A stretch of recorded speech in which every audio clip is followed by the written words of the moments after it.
የኢትዮጵያ ሀገራዊ ምክክር ኮሚሽን ከተቋቋመ አሁን እንግዲህ 3 ዓመት ከብዙ ወራት ላይ ነው ያለነው።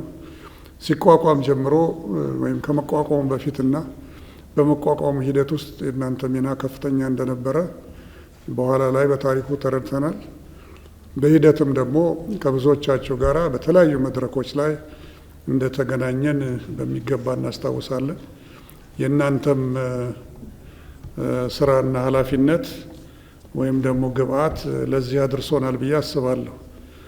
እንደምታስታውሱት ይህ ኮሚሽን አጠገባችሁ እንዳለው አዋጅ መቋቋሚያ አዋጅ በአዋጅ 1265/2014 ተቋቁሞ የሀገራዊ ምክክር ኮሚሽነሮች በኢትዮጵያ ሕዝብ ተወካዮች ምክር ቤት ፊት ቃለ መሃላቸውን ፈጽመው እንግዲህ ስራቸውን ሲጀምሩ ትልልቅ ተግዳሮቶች ከፊታቸው ነበሩ።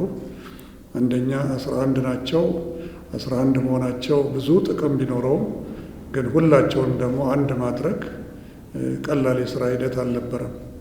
ምክንያቱም ሁላችንም ከተለያየ ሙያ እንደ መምጣታችን የተሰጠን ደግሞ የዚህ የዳያሎግ ሂደቱን ማስተባበር ኃላፊነት እጅግ ሀገራዊና ወቅታዊ ከመሆኑ አንጻር ይህንን ኃላፊነት ተቀብለን ወደዚህ ስንመጣ ይዘን የመጣነው ትከሻችን ላይ የነበረው ኃላፊነት እስካሁን ድረስ አጉብጦን ነው የቀጠለው።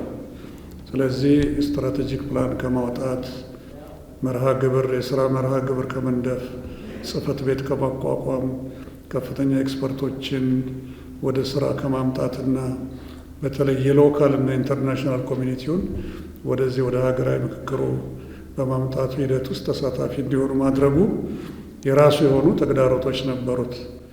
እንግዲህ እነኝን ሁሉ ተግዳሮቶች ተቋቁሞ ሁሉንም ክልሎቻችን በወቅቱ ከትግራይ በስተቀር በሚገባ ማፕ አድርጎ የሀገራችን ምን ትመስላለች፣ በተለይ የዚህ የሀገራዊ ምክክር ዋናው መርህ አሳታፊና አካታች በሆነ መልኩ ሁሉንም የሀገራችን ሕዝቦች በተወካዮቻቸው አማካኝነት እጅግ መሰረታዊ የሆኑ ላለመግባባት መንስኤ የሆኑ ችግሮቻችንን ከታችኛው ግራስሮቱ ነቅሶ በማውጣት በጋራ ተወያይተን ብቻ ሳይሆን በሚገባ ተመካክረን ወደ መግባባት መድረስ እንድንደርስ ማስቻልና ወደ መግባባት የደረስንባቸውን ምክረ ሀሳቦች ወደ ትግበራ ተመንዝረው እነኛ የትግበራ ሂደቶች በሚገባ ክትትል ተደርጎባቸው መልሶ በመጨረሻው ላይ ለህዝባችን ማሳወቅ ስለሆነ ጠቅላላ ሂደቱ ይህንን ሂደት እንግዲህ ከታች እስከ ላይ ድረስ እንዲሰርጽ ማድረጉ ራሱን የቻለ ትልቅ ተግዳሮት፣ ትልቅ ክህሎት የሚጠይቅ አካሄድ ነበር። በዚህ ሁሉ ሂደት ውስጥ እንግዲህ እናንተ ሚና እጅግ ከፍተኛ ነበር። ምክንያቱም ገና ከጠዋቱ ስራ ስንጀምር 11 ኮሚሽነሮች 1.12 ሚሊዮን ስኩዌር ኪሎ ሜትር የሚሆን ስፋት ያለው ሀገር 120 ሚሊዮን ህዝቦች 85 በላይ ብሔረሰቦችና ህዝቦች ብሔርም ይገባበታል ይመስለኛል። እነኚህን ሁሉ ህዝቦች በእኩልነት በተወካዮቻቸው እንዲመካከሩና ወደ ምክረ ሀሳብ እንዲደርሱ ማድረስ እንግዲህ ቀላል አለመሆኑን በመገንዘብ ተደራሽ ለመሆን አንድም ፊታችን ያዞርነው ተቋም ቢኖር እናንተ ወደምትመሯቸው ተቋሞች ነው መምጣት ነው።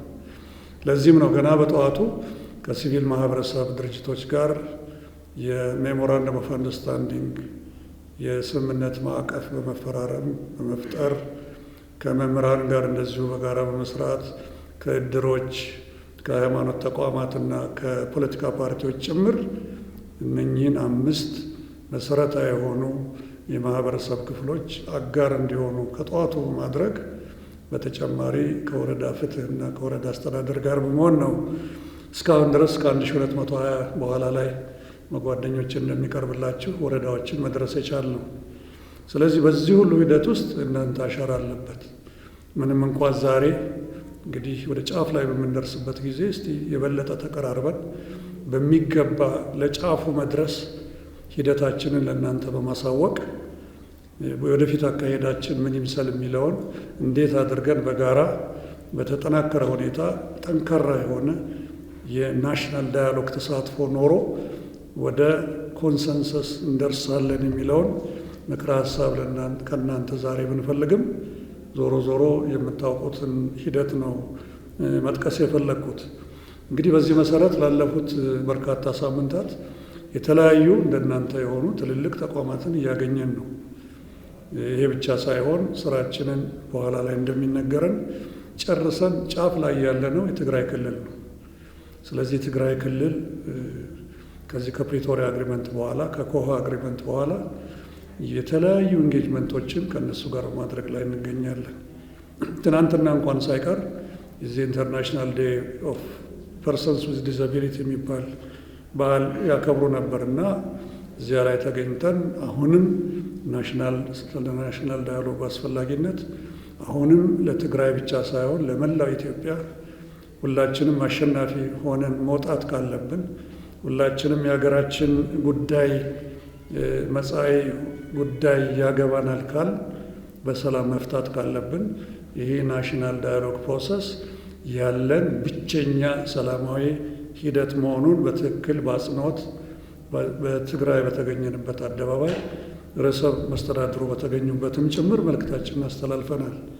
ስለዚህ እንዲህ አይነቶቹን ተግዳሮቶች ልንሰራ የምንችለው እናንተንም ይዘን እንደሆነ ይገባናል።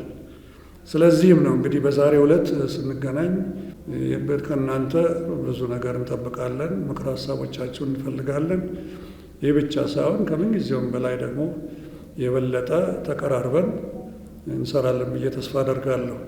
ከአሁን በፊት የተለያዩ ጥናቶች፣ የተለያዩ ጽሁፎች በቃልም በጽሁፍም በተለያየ መንገድ ግብዓቶች ሰጥታችሁናል።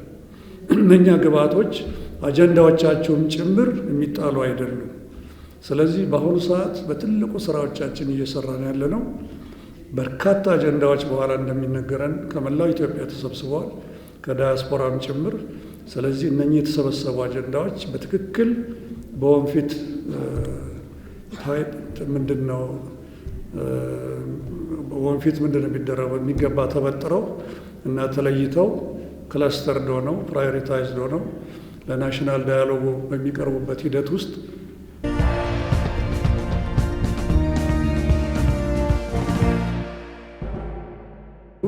መነሳቱ አይቀርም ብዬ ነው የማስበውና